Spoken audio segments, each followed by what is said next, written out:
Today at the National Press Club, the Treasurer, Jim Chalmers. Mr Chalmers addresses the club at a time of international uncertainty and will outline how the government will fix stalled productivity growth. Treasurer Jim Chalmers with today's National Press Club address.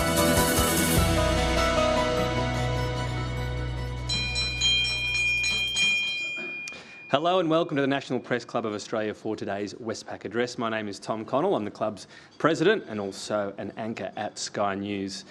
Now, I know the discussion in Australia now, at least the economic discussion, is all about productivity. How can we improve it? And I just thought, what can I do, as an Australian? How can I play my part? So to make myself more productive today, I got on with the rest of my job this morning and I outsourced my introduction to AI. I think you'll like the outcome, Treasurer. It suggests, I say, you have a steadfast commitment to building a stronger, more inclusive and sustainable economy. I think that's a tick. With a deep understanding of global and domestic challenges, you have, according to Grok at least, been at the forefront of shaping policies that prioritise opportunity, resilience and fairness for all Australians. So that was job done. I'll try to come up with my own questions once we get to that part. For those of you watching at home, you can join the conversation on X, where Grok is, of course, where our handle is @PressClubAust, or you can use the hashtag NPC. Ladies and gentlemen, please welcome the Treasurer, Jim Chalmers.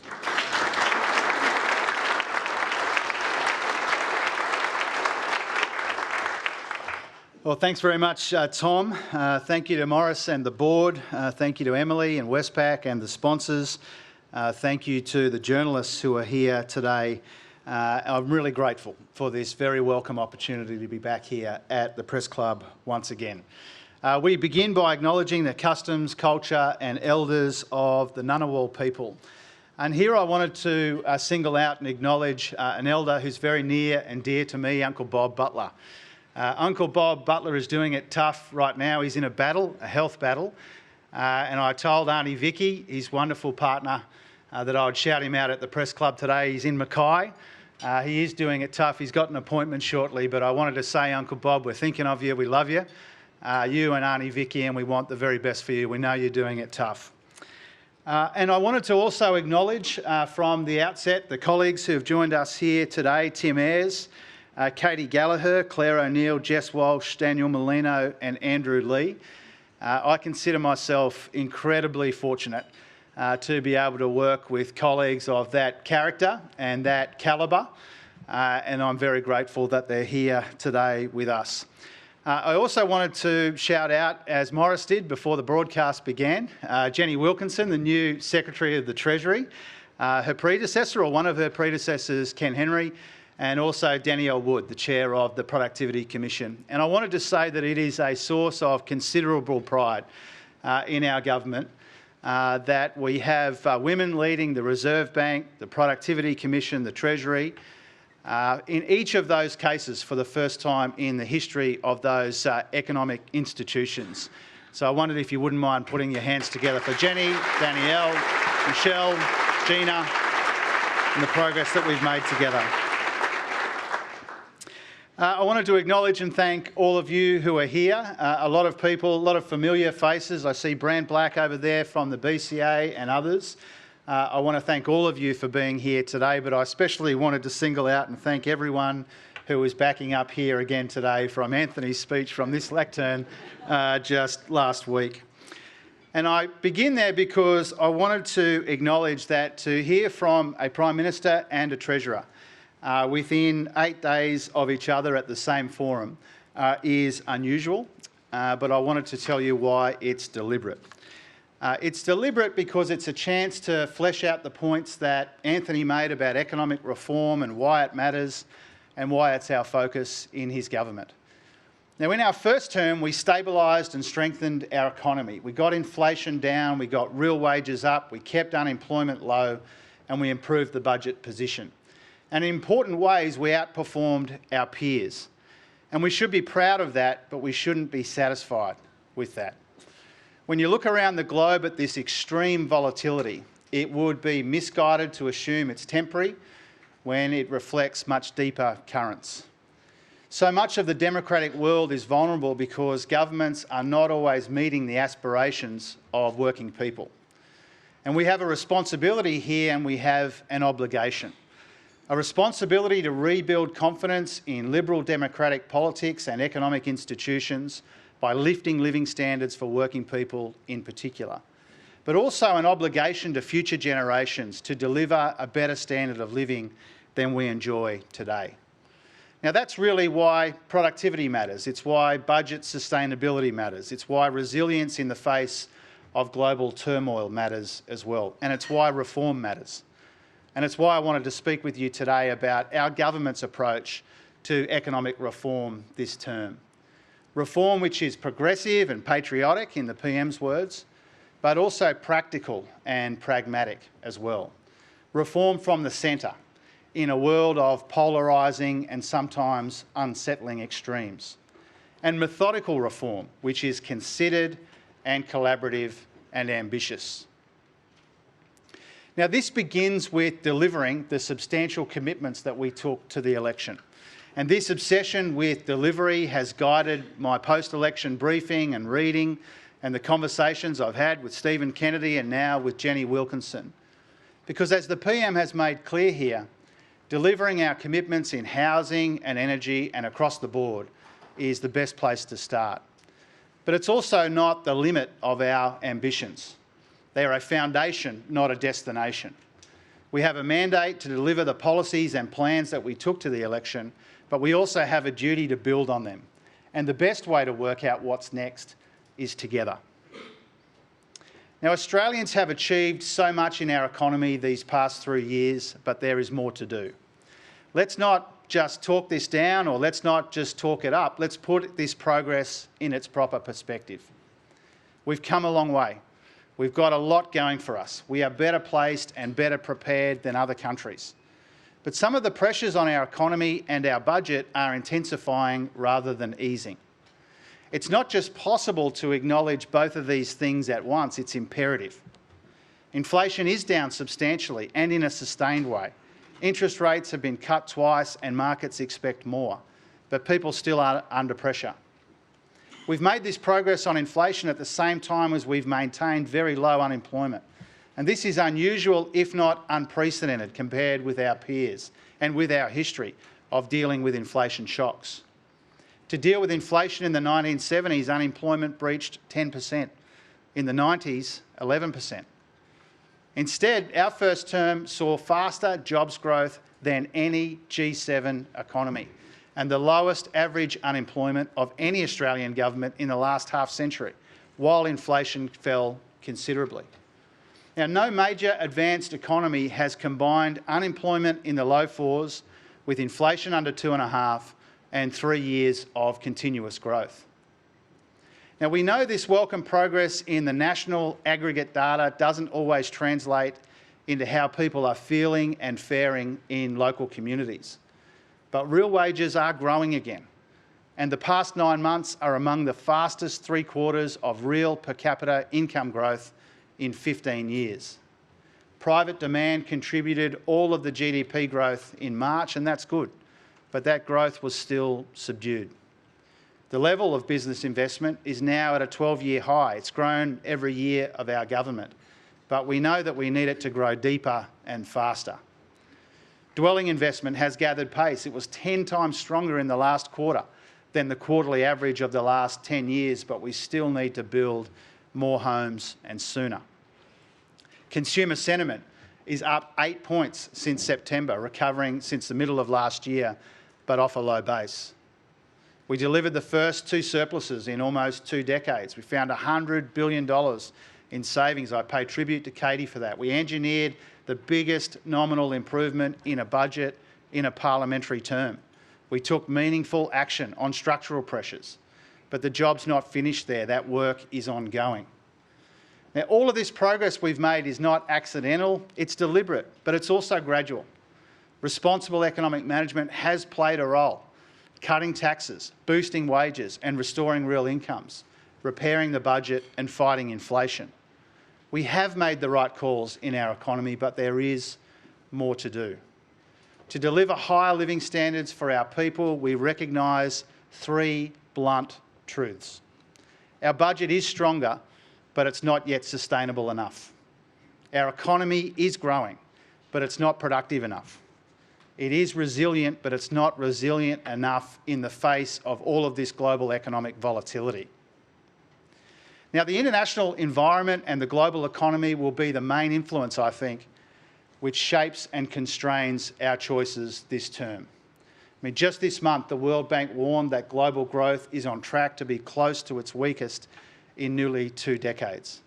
Global oil prices had slumped almost 20% since their mid-January peak until last week, when they spiked more than 10% when the Middle East flared again. It's a perilous moment there, and that means even more perilous times for the global economy as well. Now, before last week, the IMF's Trade Uncertainty Index was already 7 times higher than 9 months ago. It's now higher than during the GFC and most of the pandemic and the inflation spike that followed. In April, the VIX Global Volatility Index averaged higher than during COVID. Now, there are opportunities as well as risks in all of this volatility for Australia. Since Liberation Day, Australian shares have outperformed US shares, and the US bond yield curve has become much steeper than Australia's. Now, these are normally signs that investors are becoming more wary of the US and more attracted to Australia's stable markets. But a lot of this volatility that we're seeing masks more fundamental changes in the way that the world conducts its business. The rules and ideas that made up what we thought of as the global order are being rewritten. Now, this is now the 4th economic shock in less than 2 decades, a near permanent state of upheaval, where shifts in energy, industry, demography and technology shape the bigger backdrop. Now, in this world of churn and change, we like our chances, but only if we make our economy more resilient, by securing capital and shoring up supply chains, by building more partnerships in our region and diversifying our trade, modernising our economy and maximising our advantages. Now, the best defence against global volatility and the best way to lift living standards is with a more productive economy, a stronger budget and more resilience. It's why I'm going to organise this term, my time and our team, consistent with these 3 highest priorities. It's why in the aftermath of the election, the PM and I discussed and agreed the economic roundtable that I'm convening in August. And that's not to retract or retrace the steps that we took in the first term, but to renew and refresh our reform efforts. And it's not because we won a surprisingly big majority. It's because we have a big opportunity and because we embrace this big responsibility. Now, productivity here is our primary focus, and too often it's seen as a cold, almost soulless concept, when it's really the best way of making people better off over time, creating more opportunities, making our economy and our society more dynamic. Now, by now, our shortage of productivity growth is well known and I think broadly understood. Almost every comparable country has the same challenge. Our own productivity problem hasn't been with us for a couple of years, it's been with us for a couple of decades. In the 10 years before the pandemic, productivity grew only half as fast as it had 2 decades earlier. The 2022 election coincided with the largest quarterly fall in productivity growth in almost half a century. In last month's incoming government brief, Treasury identified 4 reasons why this has been the case.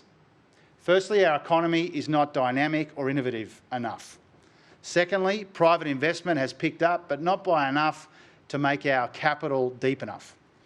Thirdly, skills aren't abundant enough or matched well enough to the needs of business and industry. And finally, our changing industrial base and the growth in services in particular, where productivity is harder to find and where traditional measures don't always account well for the quality that we're seeking to deliver in services. Now, this was one reason why Treasury reduced its long-run annual productivity growth assumption by 1/5 in 2022, in line with the 20-year average at the time. Now, today's 20-year average is closer to 0.8%, which partly reflects the end of the COVID productivity bubble and the recent strength in jobs growth as well. There are other sectoral challenges as well, including in construction. Compared to 30 years ago, half as many homes are built per hour and construction times have increased. Claire O'Neill and I have had a number of discussions about that in the last couple of weeks. Now, the solution to these challenges is not to torch workers' rights and benefits.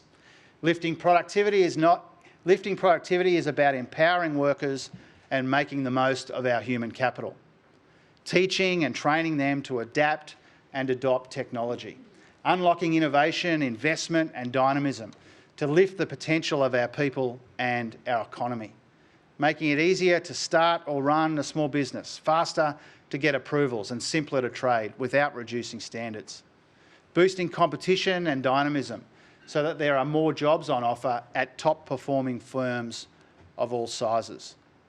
Now, there's a role for government in getting the settings right, getting regulation right, targeted interventions in key areas like the energy transformation and housing. But we need business to step up too and invest in new technologies, more efficient operations and skills. Now, we've encouraged a broader approach to productivity that tries to go beyond the old, tired and often formulaic fights.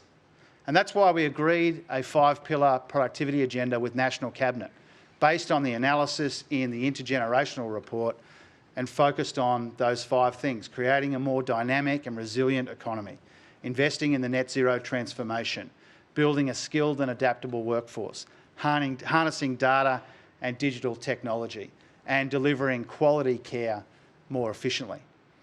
Now, we've actually made substantial progress on all of those fronts, overhauling our merger and foreign investment regimes, better designing and informing our capital markets and reforming the payment system, cutting around 500 nuisance tariffs to get compliance costs down, revitalising national competition policy, starting a $900 million national productivity fund, introducing the capacity investment scheme, modernising our electricity grid, seizing the opportunities from net zero with a future made in Australia, helping businesses digitise with a bigger, better NBN and through the digital ID, reforming the care sector to be more efficient, teaching and training Australians with free TAFE, the Universities Accord and Fairer Schools funding, and also revitalising our core economic institutions.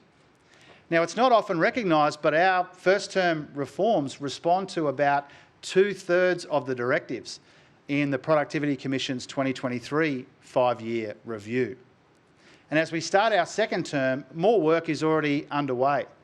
As part of our national competition policy agenda, we're abolishing non-compete clauses for most workers and introducing national occupational licensing to increase worker mobility across borders and reduce costs and regulation. Now, I pay tribute to the work that Andrew Lee does with me on this, because getting rid of non-competes is expected to add $5 billion each year to our economy, and expanded licensing reforms could add another $10 billion.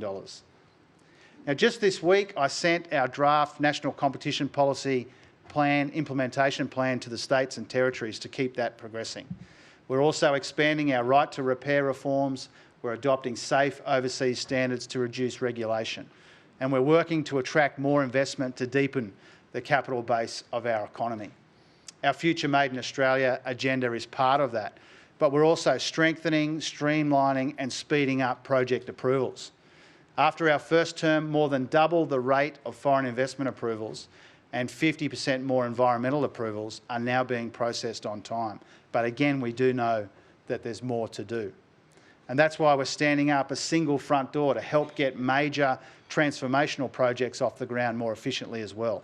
We're using Jobs and Skills Australia to deliver a more responsive labour market, so we have the right skills mix for the industries of the future. We've also sought Productivity Commission reports on more reforms under each of the 5 pillars due soon. I thank Danielle for the work that her organisation is doing on that. And I'll work with Tim Ayres, who's here, and with Andrew Charlton on AI and the digital economy to capitalise on the huge gains on offer as well, and not just set guardrails. And we want to get the best out of new technology and investment in data infrastructure in ways that leverage our strengths and work for our people and best manage the impacts on our energy systems and the natural environment as well. Better regulation, cutting red tape without lowering standards. That has an important role to play as well, with reviews underway of the national electricity market and gas markets and reforms to the EPBC Act. The strategic review of R&D that Tim's doing will be delivered by the end of this year, and that will guide us as well. We'll also continue to work with states and territories on the future of road user charging. Now, all of this represents a big agenda on the supply side of our economy, and none of these reforms are simple. All of them require sustained collective effort, and they'll take time to show up in the data. If you think of the Hilmer reforms of the 90s, that involved changing more than 1,800 laws and regulations and rebuilding some of these markets from the ground up. And what that tells us is there are a few quick wins. There's no instant gratification when it comes to productivity growth. Now, the budget is another area where reform is obviously hard and contested, and the benefits are not always immediate. We know this from the substantial progress that we have made addressing the structural challenges that we inherited. During COVID, government spending was almost a third of our economy. We got that down to a quarter, and now it has settled slightly higher than that. A big reason for that is the care economy and demographic change, but that's not the only reason. Of the 6 biggest structural pressures on the budget, 4 are care-related: health, the NDIS, aged care, and early childhood education and care. And 2 are not: defence and interest costs. Now, we're making very good progress on the NDIS, aged care and interest costs. Spending is growing more sustainably in those 3 cases and more substantially in the other 3. Our budget improvements have helped us avoid more than $60 billion in interest costs. We're on track to meet our NDIS growth target of 8% a year, and our aged care reforms will save around $11 billion over the next 11 years, at the same time as we deliver much better care and more choice. Now, there's a productivity dividend from making our budget more sustainable as well. Fiscal stability and regulatory certainty give businesses the confidence and clarity that they need to invest. And this relies on sustainable revenue to fund our priorities at the same time as we recognise that our revenue base is evolving. Now, tax to GDP is lower now than under Howard and Costello, much lower than the old cap that you hear about from time to time, and around 2 to 3 percentage points lower than spending. At the same time, our population is getting older, which means more retirees and proportionately fewer working-age Australians. The global net zero transition will also reshape our revenue from resources. Now, this evolution in our revenue base is one of the reasons tax reform is so crucial to budget sustainability, on top of restraining spending, finding savings and working on longer-term spending pressures. But tax reform is bigger than just managing the difficult balance between spending and collecting. It's also about lifting productivity. It's about encouraging investment, lowering the personal tax burden and increasing the rewards from work. It's about creating a more sustainable and simpler system to fund our vital services. And it's also about improving intergenerational equity. Now, tax reform in our first term was methodical and it was sequenced, but it was still substantial. Personal income tax reform to cut rates and lift thresholds, return bracket creep and incentivise participation. A standard deduction to simplify tax returns. Tax breaks for small business and build to rent. Production tax incentives for critical minerals and hydrogen. Reforms to the PRRT and multinational taxes to make big companies pay a fairer share. And our proposal to make superannuation tax concessions more equitable and more sustainable. Now, no sensible progress can be made on productivity, resilience or budget sustainability without proper consideration of more tax reform. I don't just accept that, I welcome that. Tax is one of many ways that our 3 primary economic challenges are related and reinforcing. In each case, we know what the problems are. We've made good progress with more work already underway, but we know that we need to do more, and now is the best time to work out the next steps. That's why the roundtable that I'm convening in August is such a well-timed opportunity. Now, the purpose of the roundtable won't be to dwell on problem definition or to re-prosecute a lot of the policy arguments of the past. The roundtable will be about shaping the direction for long-term economic reform, building consensus on national reform priorities for this term of government and beyond, and setting out some guiding reform principles and next steps to advance the agenda well beyond the roundtable itself. Now, participants will have a meaningful and influential role and a proper say. It is a genuine attempt to find common ground, if it exists, in the service of our national economic interest. We have an open door and we have an open mind. We are looking for ideas and we are looking for consensus. We'll consider any good ideas that we can afford and where there's enough consensus about the way forward. The discussions will be held over 3 days, from the 19th to the 21st of August in the Cabinet Room, and the PM has agreed to kick things off. The Productivity Commission's interim 5-pillar reports will be a key input into this discussion, and so I'll ask Danielle to brief the group. I've already spoken to Governor Bullock about participating as well, and probably near the start. Now, it won't be another huge summit, it'll be a small group with a targeted agenda. And for those who haven't been inside the Cabinet Room, there's only about 25 seats around that table, so that gives you a sense of how many invitations we'll issue. There'll be a mix of government, business, union and civil society representatives and experts. And ahead of the discussions, we'll publish the agenda, the key issues and the attendees. Now, there's been so much interest already in being part of it, and I'm really grateful for that and I'm really encouraged by that. But I assure everyone that the roundtable won't be the only opportunity that people will have to feed in their ideas. We'll ensure everyone has the ability to contribute both before and after these discussions, and ministers will play a key role here as well. Soon we'll call for targeted submissions which can be submitted through a dedicated Treasury channel. And we want participants to make contributions that meet 3 important preconditions to make the best use of our time. We want people at the roundtable to meet these 3 tests. First of all, the ideas should be put forward in the national interest, not just through the prism of sectoral, state or vested interests. Secondly, ideas or packages of ideas should be budget neutral at a minimum, but preferably budget positive overall, taking into account all of the necessary trade-offs that governments take into account. And thirdly, ideas should be specific and practical, not abstract or unrealistic. Now, in return, I give everyone this commitment. We won't come at this from an ideological point of view, but from the practical, pragmatic and problem-solving middle ground that we are most comfortable on.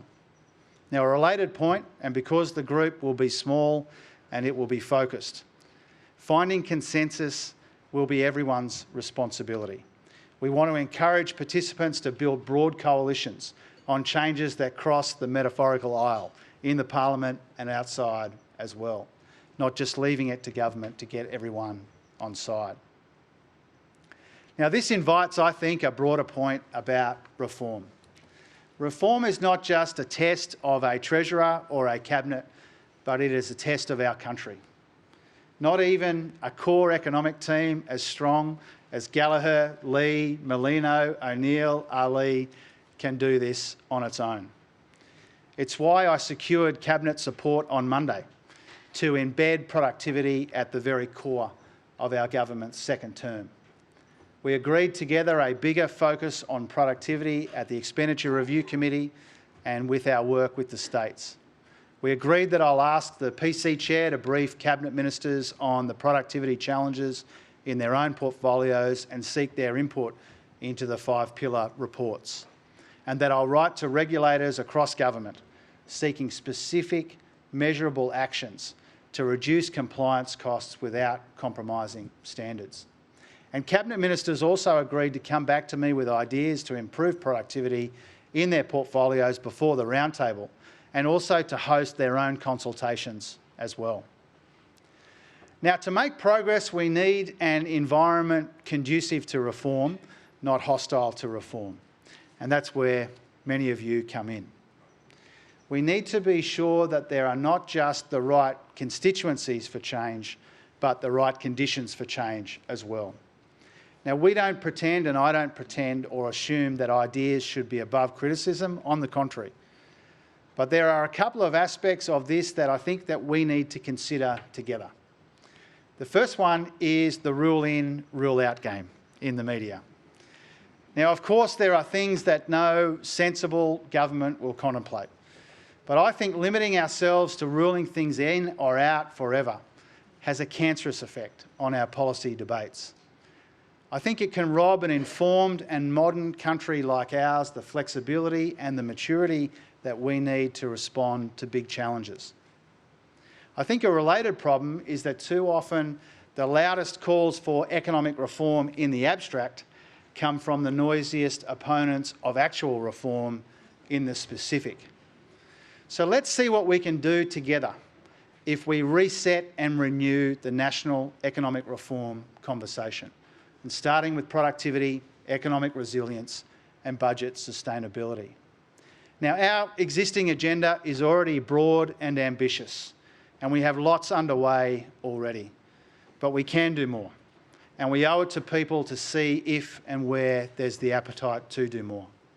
So let's see what we can achieve together if we dial up the ambition a bit and dial down the rancour a bit as well. And if we fail at this, it won't be because of a shortage of ideas or options or choices. It won't be because of a shortage of courage. It will be because of a shortage of consensus. We have everything that we need except that. But the stakes are too high in our economy. The opportunity is too substantial for Australia to waste this term or to waste our time. So thank you, and I look forward to your questions.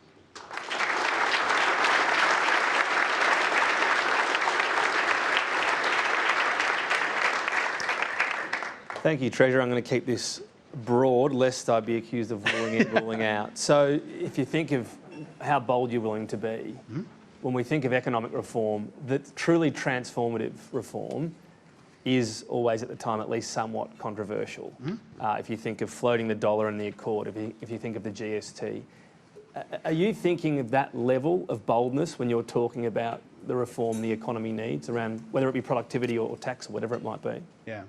There's an appetite to be bold and ambitious. What I tried to do in my contribution before is to run through all of the ways that we feel there is already an ambitious productivity agenda underway. We've already made a lot of progress on the budget. We've made progress in making our economy more resilient. But this is all about testing the country's reform appetite. And I don't see it in personal terms, but I am personally willing to grasp the nettle, to use an old saying. I am prepared to do my bit. The government is prepared to do its bit. And what we'll find out in the course of the next few months is whether everyone is prepared to do their bit as well. Well, I've started efficiently. One question and done. We'll see if my colleagues can follow. We've got a long batting order. Tom Crowley from the ABC is first. Thanks, Treasurer. Tom Crowley from the ABC. Thank you for your speech. And I'll also ask about tax reform and try to avoid the rule-in, rule-out game. I appreciate it, Tom. Thank you. There is a tension there between ambition and consensus. It goes to the question that Tom's asking, and consensus is a comforting word for politicians, but maybe one that makes economists a bit wary, because the truth is, as well as constituencies for change in the media and among experts, it's just a reality that if you want to reduce the reliance on income tax and at the same time you want to be budget neutral or positive, you're going to have to increase the reliance on some other type of tax, and you create losers in the tax system, losers in the electorate.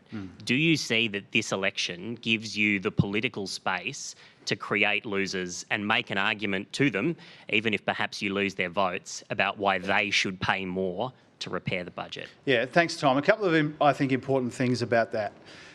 First of all, I think in the aftermath of the election, and not because of the width of the margin, the magnitude of the majority that Anthony and the team won on election day, I think there has been a welcome and encouraging discussion about the level of ambition that Australia has. I'll come to the Australian government in a moment, that Australia has, to recognise that this is genuinely a defining decade. The decisions we make in the 2020s will determine the sort of living standards and intergenerational justice that we have in the decades to come. I think there is a broad recognition of that. That doesn't always exist, but I think right now I feel encouraged and confident that there is an element of that in the broader community, and including in some of the commentary that people in the room here write. And so that's welcome. That's necessary. It's welcome. I think there is some appetite there. The rest of your question, I think, goes also to an important point, and it's about trade-offs. I think if you take a big step back and take all of the political labels and all of the day-to-day commentary out for a moment, and if you tried to work out why a country like ours might spin its wheels on reform, I think one of the reasons for that is because governments have to consider trade-offs, and other participants in the national reform consideration might not need to. It's why I've been very, very specific with the conditions that we put on people's involvement, because there are trade-offs and often difficult trade-offs. You know, if you think about in tax, you think about broadening the base and lowering the rate in some of these sorts of areas, which is an important element of tax reform theory, as Ken and others will tell you. There are always difficult trade-offs associated with that. And so what we're trying to do with this roundtable, but more broadly as well, even absent the roundtable, is to be upfront with all of you and the country beyond about the trade-offs, to recognise that the easiest thing in the world is for people to come to us and say, we want you to dramatically cut the taxes in our part of the economy and spend dramatically more on our industry, without recognising that there are necessary trade-offs associated with that. So let's see how far we can go together, recognising those trade-offs, having an appropriate high level of ambition, being upfront with people along the way and explaining why those trade-offs are important and why they might be necessary. Peter Hobson from Reuters. Thanks, Treasurer. I've got a question on housing. So Ezra Klein and Derek Thompson's book, Abundance, has been doing the rounds, and it argues that regulatory barriers... We should be on a commission with these guys. Regulatory barriers and bureaucratic inertia are stifling the construction of new housing. And you want to build 1.2 million new homes by 2029. So how many have you built so far? And to achieve the goal, don't you have to be more radical?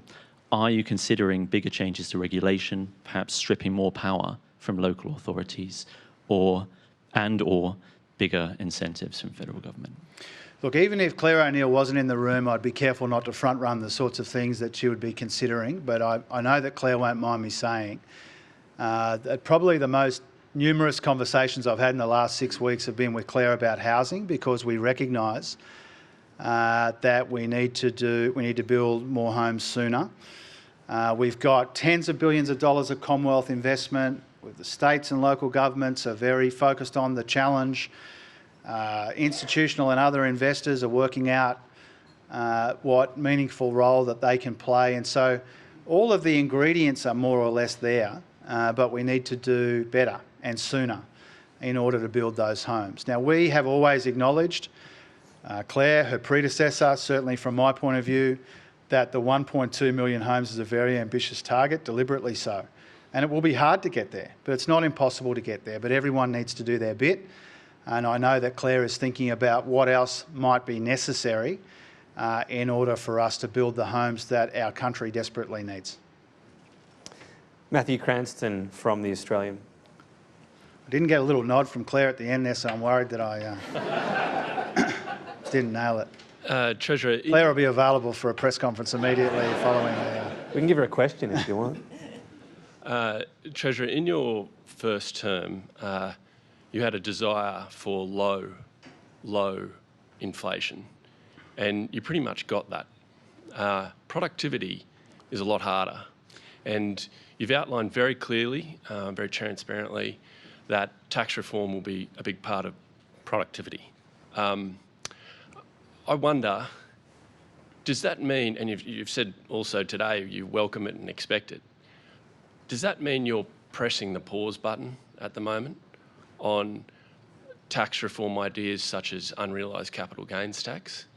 And do you think that this could open up a bigger conversation on tax reform that will help repair the relationship between tax, productivity, and what you say, unsustainable budget deficit?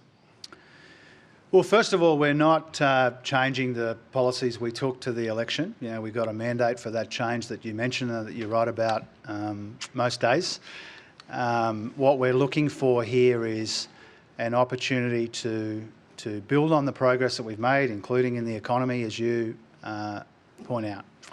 We're looking for not opportunities to go back on the things that we have got a mandate for.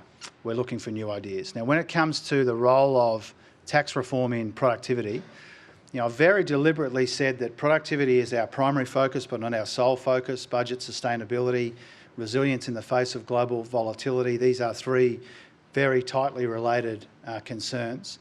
And tax reform is important to budget sustainability, but also to productivity. And so we do see those things as related. We're delighted with the progress that we've made collectively on inflation.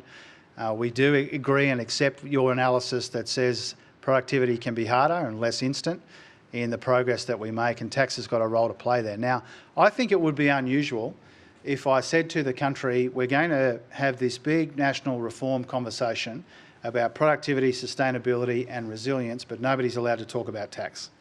That would be strange, and it wouldn't be especially helpful to us. And so I anticipate, I welcome the fact that people will come to the round table. Outside the round table, people will pitch up ideas about tax. We don't see that as an opportunity to walk back on some of the things that we're already committed to. In this case, some years ago, we see it as an opportunity to work out what the next steps might be. Thanks, Treasurer. Millie Maroy from the SMH and the Age. Hi, Treasurer. Millie Maroy from the Sydney Morning Millie. Herald and the Age. Obviously, you've said ruling in and out is not very productive, but you've set some ground rules. You've set some ground rules for this upcoming roundtable, including that ideas or packages of ideas should be budget neutral at minimum, but preferably budget positive. Would you be open to ideas that cost the budget in the short term, especially if they're expected to improve growth and revenue in the medium or longer term? Oh, look, if we're sure about it, you know, we make investments all the time in our budget that have longer-term payoffs and longer-term dividends, but we don't want to see that used as an excuse to pitch up a whole bunch of spending that nobody ever pays for.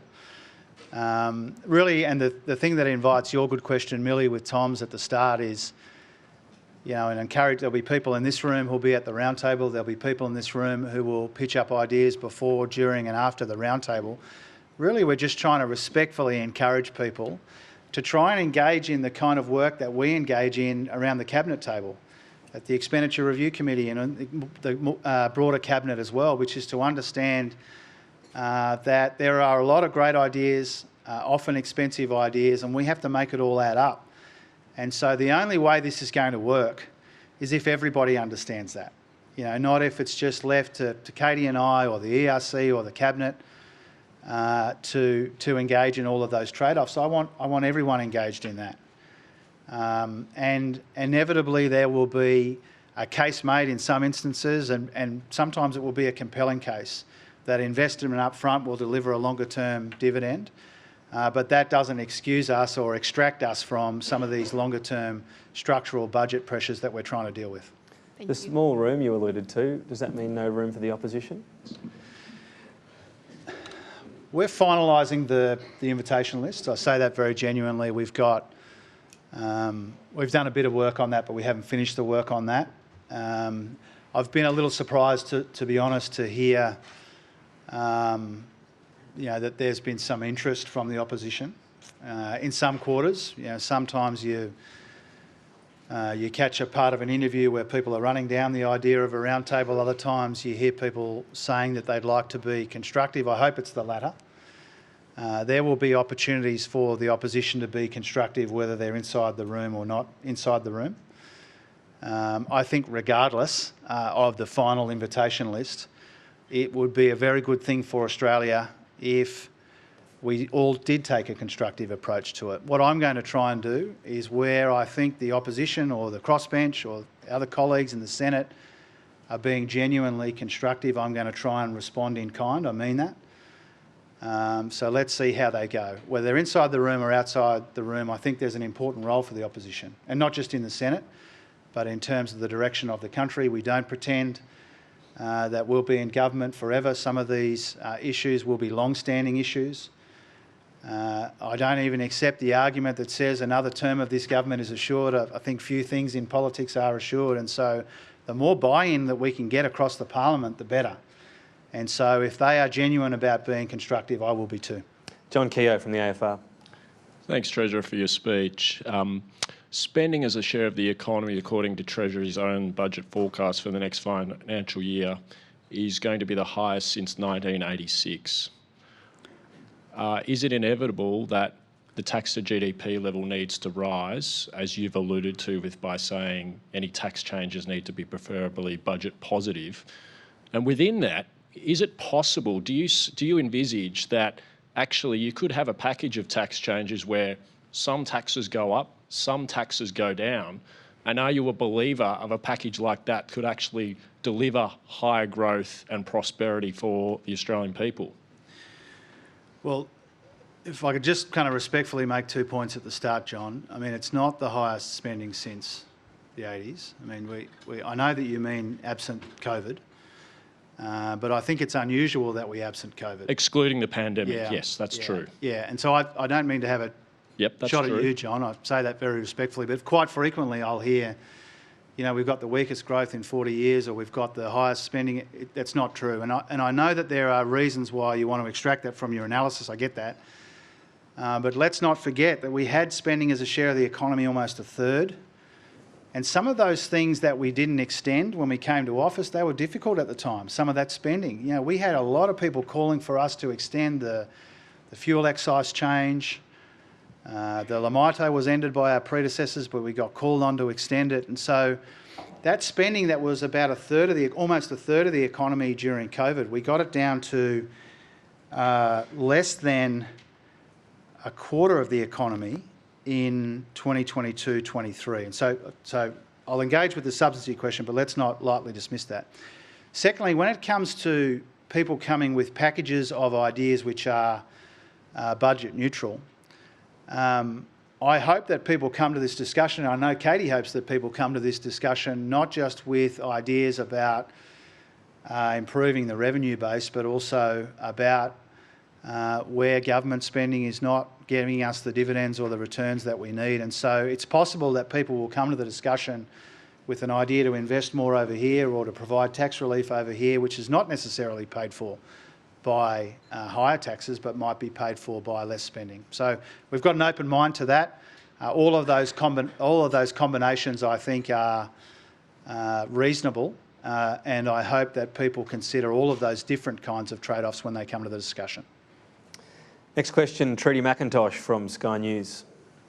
Treasurer, on tax reform, any proposal that comes out of this roundtable, will you look to legislate that as soon as possible, or do you need to secure a mandate? Yeah.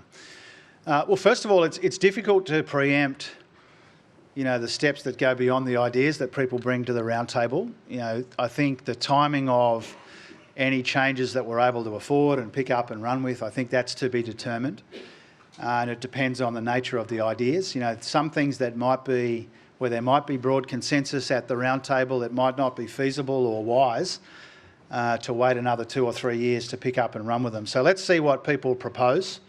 Let's see what the nature of the changes are before we make some of those decisions around timing. Andrew Probyn from the Nine Network. Treasurer, on the revenue side, what attitude would you bring to this roundtable when it comes to extending the breadth of the GST and the rate of the GST?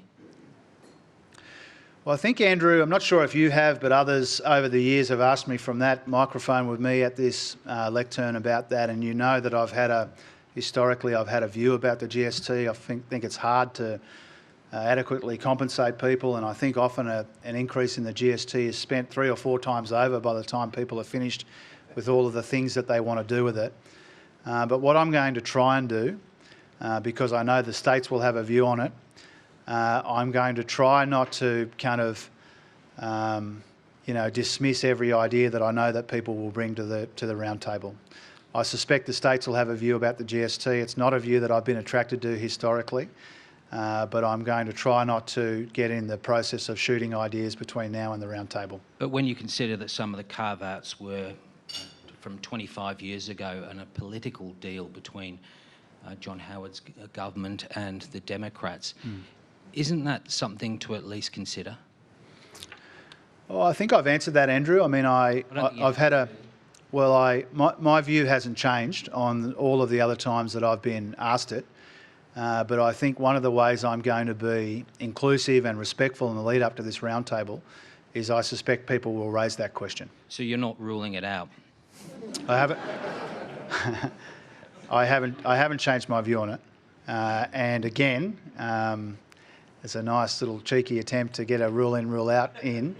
Well, it sounded to me like you were ruling it out. Well, I'm just reminding you of all of the other times you've asked me this question and what I've said. I'm not walking away from those views. I think the best way to think about this roundtable is that we're not using it because we've got a predetermined view that we want to change. We genuinely want to hear people's ideas. I suspect people, particularly people who represent the interests of the states, might raise this with us. I want to be respectful about that, but my view personally hasn't changed. Next question, Patrick Commons from Guardian Australia. Hi, Treasurer. Hi, Patrick. You talked about the changing tax base, the structural changes to the tax base, and you also said that the net zero transition will reshape our revenue from resources.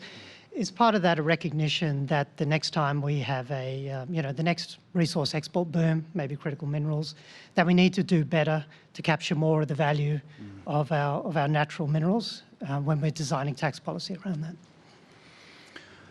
Look, first of all, I think it's self-evident that as the world's appetite for different kinds of resources changes over the decades, then our offering to the world will change as well. I know that the resources sector sees things in similar ways, and I don't think that's especially controversial. What we've focused on, as you know, when it comes to resources, the changes that we brokered on the PRRT, so that there's billions of dollars paid sooner to help fund our other priorities.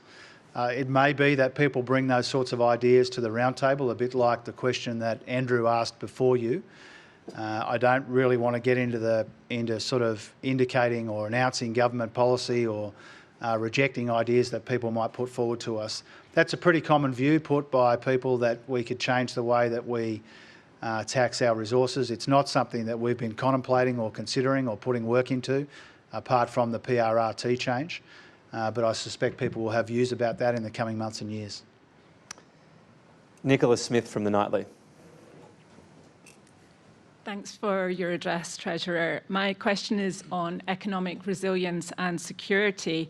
The independent intelligence review earlier this year recommended that the Treasury lead its own review of the structure and effectiveness of economic security functions across government, and for a distinct economic security unit to be set up in Treasury, including secondees from national intelligence agencies. What are your plans for these recommendations in the second term? And related to that, given the level of concern about the economic fallout from the Middle East crisis, is the Treasury modelling the possible economic impact of conflict or blockades closer to home, including in the Taiwan Strait or South China Sea? Right. And what are you doing now to build resilience in supply chains? Yeah. Thanks, Nicola. There's a lot in your question. I'll try and be efficient with it. First of all, on the structural changes proposed in the intelligence review, I thank Richard and Heather for the characteristically insightful work that they put into that. We've been discussing it over recent months to work out the best institutional arrangements which recognise that the national security interests and our economic security interests, which have always been linked, they're now sort of more closely intertwined than ever. And we want our systems of advice, we want our institutional arrangements to reflect that. I'm not here to say that we finalised the work that we might have to do in Treasury under Jenny's new leadership, new management, to give effect to some of those recommendations, but it is an ongoing conversation. We are taking the recommendations seriously. And we have a very, very high regard for our agencies and our other institutions involved in national security. And because of the quality of their work, quality of the Treasury's work, I'm briefed fairly regularly, well, at the moment daily, on the economic implications of what we're seeing in the Middle East. And obviously, sea lanes are very important to those considerations, the oil price, very important to those considerations. I'm briefed daily on that. Some of the broader strategic considerations, the risk of conflict in our own region closer to home, that's really a central feature of so much of the advice that I get, or so much of the thinking that we do when it comes to our resilience agenda. I think there are good reasons not to go into a lot of detail about that advice that I receive and the thinking that we do, but to assure you that it's substantial, it's high quality, it's across government, and it recognises that a big part of our economic challenges right now are security related. Thank you. You want to make the budget sustainable enough. Is that possible to do whilst increasing defence spending to, I don't know, 3.5%? Yeah, what I tried to say with those 6 major structural budget pressures is that there are good reasons in health and hospitals, for example, defence, for example, early childhood education and care, where we are increasing our spending in those areas for good reasons. They are very, very worthy investments that we're making, and it forces us, encourages us to make room elsewhere in the budget. So I'm an enthusiastic supporter of more defence spending. I don't want to speak for all of the other colleagues, but the government is as one when it comes to increasing defence spending, an extra almost $11 billion over the forward estimates, almost $58 billion extra over the 10-year medium-term projections.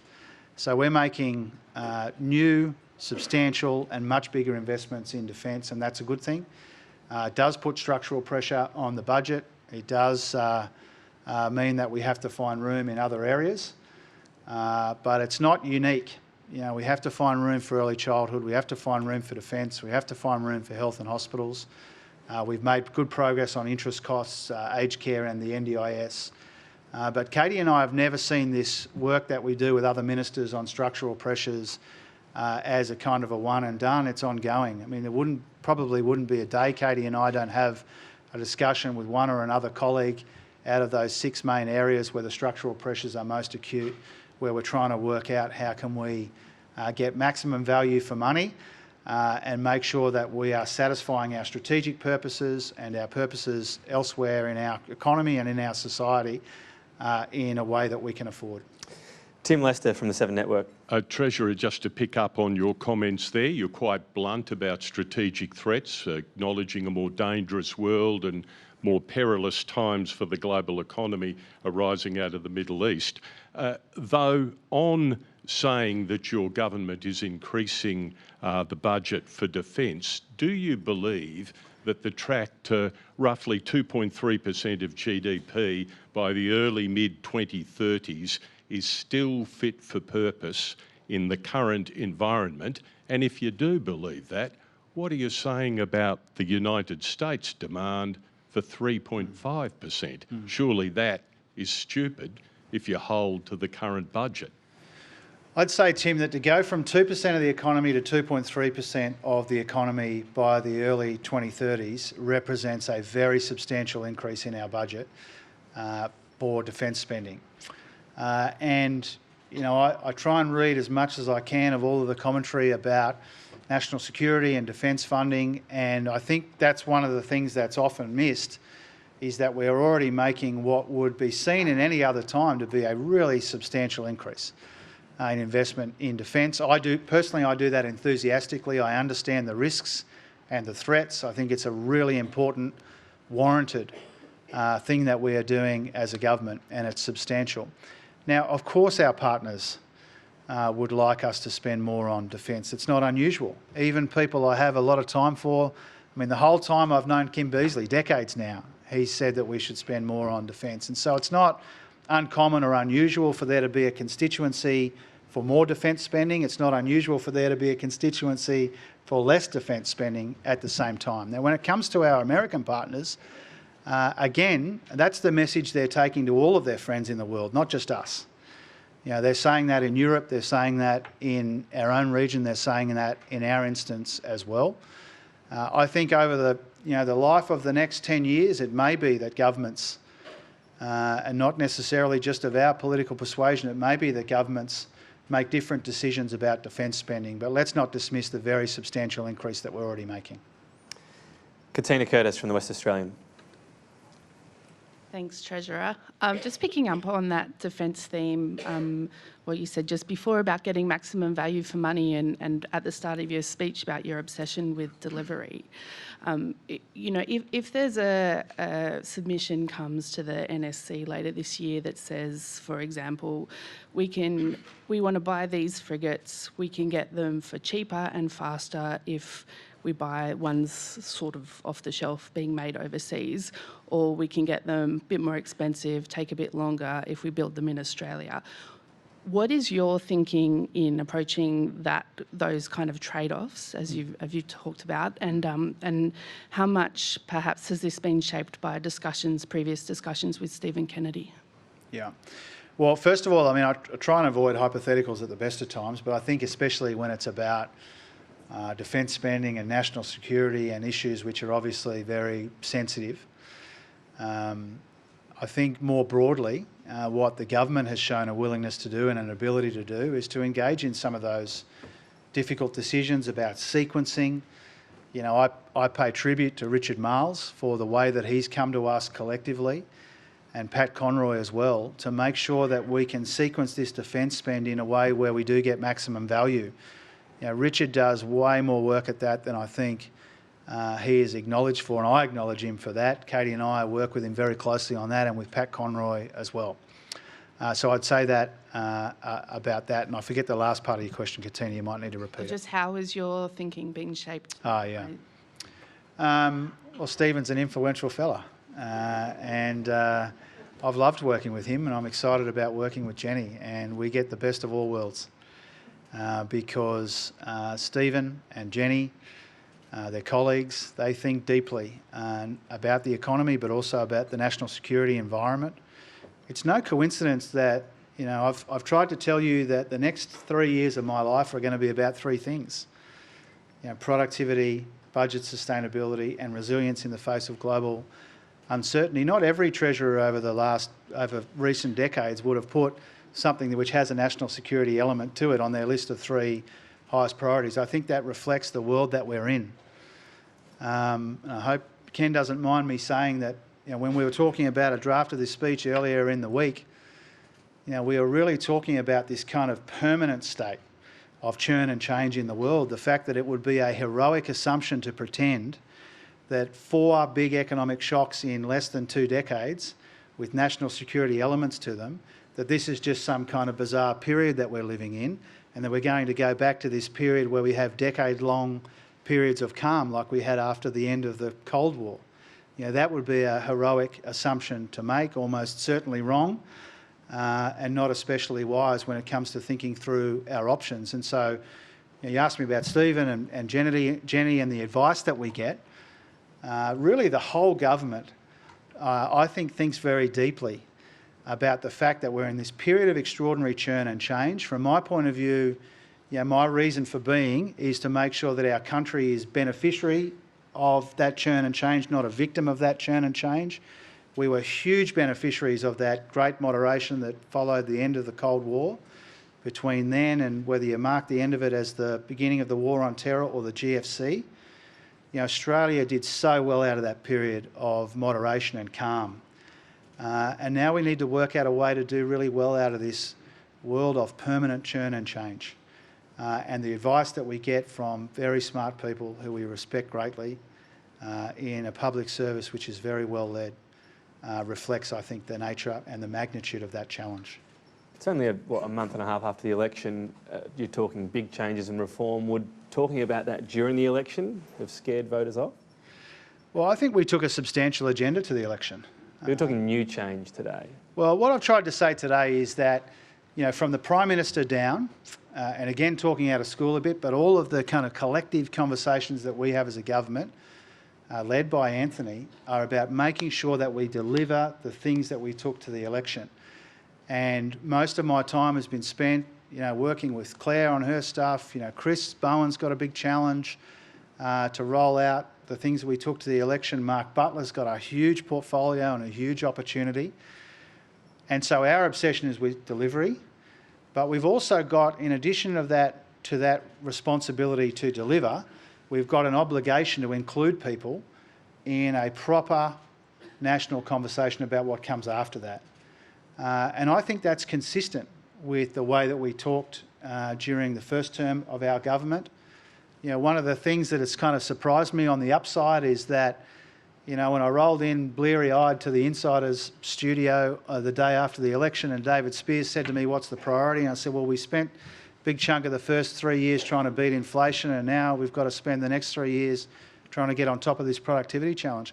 I'm absolutely delighted with the way that the place responded to that. And that, I think, reflects, again, going back to Tom's, first question, Tom's first question, it goes to the level of ambition that people have. It's consistent with the way that we've governed, which is to say, here is how the world is changing. These are the things that we need to do to be beneficiaries, not victims of all of that change. We've got an agenda that we took to the people. We will deliver that agenda in the most efficient way that we can. We're obsessed about delivering that, but we also need to work out what's next. That's what my speech was about, it's what the roundtable was about, and it's what the second term will be about.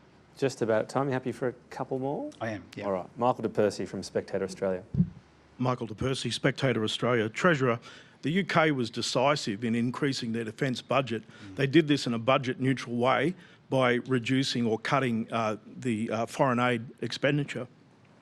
So it's pretty obvious on what's happened in Canada in the last few days.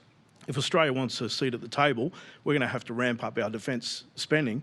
If we don't, we won't have access to the US. If we don't, we'll need to ramp up our expenditure. So if that's the case, will you cut spending, increase taxes, accumulate more debt, or are you going to leave defence spending as it is right now? Well, thanks, Michael. I think my answer to your question is a bit like the answers to some of the other defence-related questions, I think Nicola and Katina and others. We are already substantially increasing our defence investment. And we're talking about tens of billions of dollars in extra investment in the coming years because we recognise how important it is we work with our partners to invest in our own security. And so those extra billions of dollars reflect that. We've made room in the budget for that. When it comes to foreign aid, I know that this is sometimes a contentious issue, but we don't see it that way. I mean, the way that we invest in our region in particular is an important investment in our national security. And I think in some ways it would be to cut off our nose to spite our face if we were to go after aid funding in the interest of making ourselves more secure. I think the outcome of that would be we would be less secure. And so I have always been within reason. My colleagues can back me up, an enthusiastic supporter of investment in our region, particularly our Pacific neighbourhood, because if you genuinely understand the risks in the 2020s and the 2030s, a lot of those risks can be best addressed by genuine engagement, and the aid budget's part of that. Final question, Jacob Steinman from AAP. G'day, Treasurer. My question is about the carbon tax, but not whether you're going to rule it in or out. You had a front row seat the last time Labor tried to implement it, and my question is, what have you learned from that experience about how to implement contentious tax reform and to make it stick?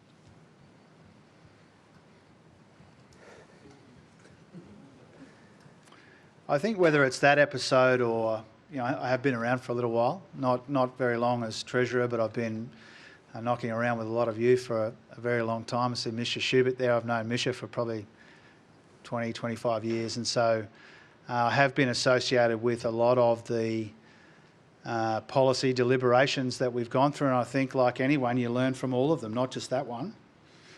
I'm sort of reluctant to pull out a specific lesson from that period. But I think, whether it's in climate, whether it's in tax, some of the other areas that we've grappled with as a country, not just as governments. I think inevitably you learn from all of that. What we're trying to do here is we're trying to say we have a big, ambitious agenda, and we're going to roll that out as we said we would, but we're going to test the country's appetite for more than that. And, you know, reform succeeds when you can bring people with you. It requires courage, but it requires consensus as well. And if you go through the reform experience of this country over a long period of time, you can isolate the lessons, but I think that's one of them. You know, having a government prepared to make the necessary trade-offs is really important. We will provide the leadership. Anthony will provide the leadership, and we will provide the opportunity, and we need everyone to play their part. And there will be some things that people can't agree on, of course. You know, it would be a strange country if there was unanimity about some of these big challenges or what we need to do to address them. That would be a strange place.